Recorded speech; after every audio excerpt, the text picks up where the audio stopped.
بالله من الشيطان اللعين الرجيم. بسم الله الرحمن الرحيم. الحمد لله رب العالمين، والصلاة والسلام على أشرف الأنبياء والمرسلين سيدنا وشفينا وحبيب قلوبنا بالقاسم محمد. اللهم صل على محمد وآل محمد. الطيبين الطاهرين المعصومين المظلومين. أما بعد، فقد قال الله تبارك الله في كتابه المجيد وقوله الحق. بسم الله الرحمن الرحيم. إنا لله وإنا إليه راجعون. عزاداران مظلوم کربلا، جب سے آپ نے فلک پہ چاند دیکھا ہے، مسلسل گریہ و زاری میں کر رہے ہیں، کبھی جلوس کی شکل میں، کبھی مجلس کی شکل میں.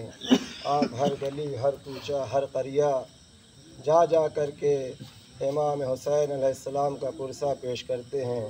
اے عزیزو، زیادہ دیر کا وقت نہیں ہے، بس چند منٹ اور آپ کی عبادت تمام ہے.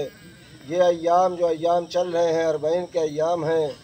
عزیزو، اربعین کا ایام آپ دیکھیے کہ اربعین میں کربلا کے اندر، اور پروردگار سے یہ دعا ہے اس روزے کے صدقے میں، اے پروردگار آنے والے سال فہرست میں ہمارا ان زائرین کا بھی نام لکھ دے، تاکہ ہم کربلا جا کر کے اصل کربلا جا کر کے امام کو وہاں پرسہ پیش کریں. تمام زائرین کا نام اگلے سال آنے والے اربعین میں اس فہرست میں لکھ دے. اے مولا عباس، جب مدینے سے قافلہ نکل رہا تھا نا عزیزو، تو اس قافلے کو جو تیار کرنے کے لیے فہرست دی گئی تھی، مولا عباس کے ہاتھوں میں دی گئی تھی. میں انہی مولا عباس کے روضے سے یہ دعا کر رہا ہوں، اے مولا عباس، آنے والے سال میں ہمیں اربعین جانے کی توفیق عنایت فرما دے.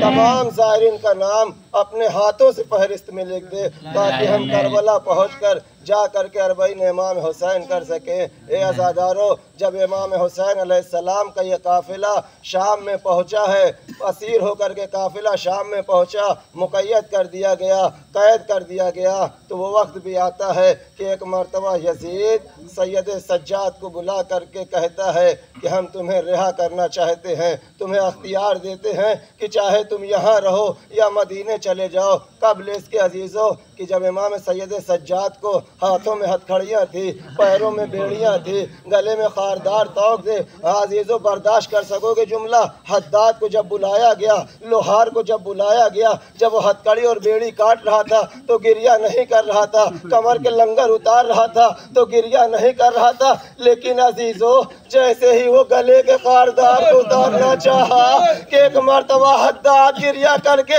بے ہوش ہو گیا. اجرکم اللہ، خدا آپ کو کوئی غم نہ دے سوائے غم سید الشہداء کے. حداد کو جب ہوش آیا، ایک مرتبہ حداد سے لوگ پوچھتے ہیں، یہ بتا رونے کا سبب کیا تھا، یہ رونے کی وجہ کیا تھی؟ ارے تو بے ہوش کیوں ہوا؟ بس ارباب ایسا سن سکو گے جملہ، ارباب ایسا سن سکو گے جملہ. ایک مرتبہ حداد کہتا ہے، ارے میں یہ سوچ کر کے رو رہا تھا کہ یہ شخص ابھی تک زندہ کیسے. اجرکم اللہ، خدا آپ کو کوئی غم نہ دے سوائے غم سید الشہداء کے. رو لیجیے، دل کھول کر رو لیجیے. مسلسل رونا آپ کا کام نہیں ہے، مسلسل رونا زینب کا کام ہے، ارے مسلسل رونا سید سجاد کا کام ہے. اجرکم اللہ. ہاں عزیزو، ایک مرتبہ جب رہائی کا حکم ملا، جناب زینب کے پاس آئے. عزیزو صبر کر سکتے ہو، برداشت کر سکتے ہو. جب جناب سید سجاد خیمے میں آئے اور جناب زینب کی نظر سید سجاد پر پڑی، کیا دیکھا کہ ہتھکڑیاں نہیں ہیں، بیڑیاں نہیں ہیں. اٹھ کر جناب زینب نے ارے کلیجے سے لگا لیا. اجرکم اللہ. ایک مرتبہ سید سجاد نے جناب زینب سلام اللہ علیہ سے کہا، کہ یزید نے ہمیں رہا کر دیا ہے، اختیار دیا کہ ہم چاہے یہاں رہیں یا مدینے چلے جائیں۔ ایک مرتبہ جناب زینب نے کہا اے سید سجاد پہلے ایک مکان خالی کروا دے تاکہ ہم اپنے مظلوم امام کا ماتم کر سکے، اپنے ماں جائے کا ماتم کر سکے۔ ارباب عزت لیجیے میں مصائب کو کم کرتا ہوں۔ مکان خالی ہوا، کوئی ذاکرہ نہیں تھی، کوئی ذاکر نہیں تھا جو مصائب پڑھنا تھا، لیکن ارباب عزت پر بیویاں یہ آواز دیتی تھی واپس آ۔ مصائب ذہن میں آ جاتا تھا، کوئی بیوی کہتی تھی واہ قاسمہ، ارے مصائب ذہن میں آ جاتا تھا، کوئی بیوی کہتی تھی واہ صغرا، اجرکم اللہ۔ ہاں ارباب اعزاز مسائب ذہن میں آتے تھے۔ 7 دن تک ماتم ہوا یا اس سے زیادہ ہوا۔ ارباب اعزاز ایک مرتبہ قافلہ چلنے لگا، قافلہ جب چلنے لگا نا تو ساری بیویاں سوار ہو گئیں۔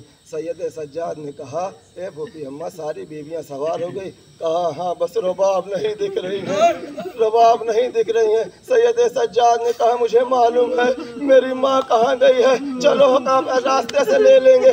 بس ارباب اعزاز یہ قافلہ ایک مرتبہ زندان شام کی طرف جانے لگا، زندان شام کی طرف جانے لگا۔ سید سجاد سے جناب زینب نے کہا بیٹا ارے یہ قافلہ تو زندان شام جا رہا۔ کہا مجھے معلوم ہے، ارے میری ماں رباب اپنی بیٹی سے الوداع کرنے کے لیے گئی ہے۔ عزادارو جب یہ قافلہ زندان شام میں پہنچا، ارے کیا دیکھا، رباب قبر سکینہ سے لپٹ کر بیان کر رہی ہے اے بیٹی ہمیں رہائی مل گئی سب سے زیادہ، ارے تمہیں وطن جانے کی تمنا تھی، اے بیٹی اٹھو ہم وطن جا رہے ہیں۔ انا للہ و انا الیہ راجعون۔